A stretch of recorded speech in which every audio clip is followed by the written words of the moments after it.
જય હિન્દ વિદ્યાર્થી મિત્રો, હાલ બુક લઈને બેઠો તો એટલે એક વાત યાદ આવી.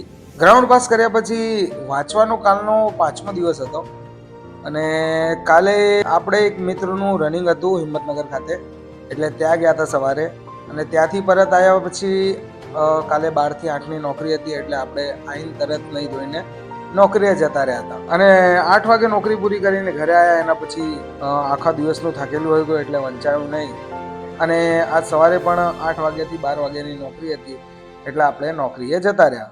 અત્યારે હવે મને વાંચવાનો ટાઈમ મળ્યો છે અને આજે નાઇટમાં પણ નોકરી જવાનું છે, એટલે હવે જે 2-3 કલાક આપણે વંચાય અને થોડું આરામ કરીને નાઇટમાં નોકરી જતું રહેવાનું છે. તો મિત્રો, મને એક વસ્તુ યાદ આવે છે કે જ્યારે મારી નોકરી નહોતી ત્યારે મારી જોડે ઘણો સમય હતો વાંચવાનો. તો મને એવું થયું કે જે ઉમેદવારો પાસ થયા છે એમને આ વસ્તુ શેર કરવી જોઈએ કે મિત્રો, તમારી જોડે હાલ બહુ સમય છે. તમે તમારા 24 કલાકનો કેવો ઉપયોગ કરો છો એ તમારા ઉપર ડિપેન્ડ કરે છે.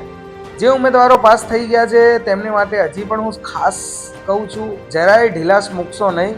રનિંગ પત્યા પછી પ્રોસેસ બહુ સ્પીડમાં થવાની છે, તો વધારે સમય મળવાનો નથી અને તમને જો સમય મળ્યો છે તો તમે સમયનો સદુપયોગ કરો. અને હું પણ થોડા દિવસમાં રજા મૂકવાનો છું, એટલે વાંધો નહીં મિત્રો, બધા ભાઈઓ મળીને સાથે લાગીશું. આ વખતે તમારે ખાખી પહેરવાની જ છે. વધુ માહિતી માટે મારી સાથે જોડાયેલ રહો. જય હિન્દ, જય માતાજી.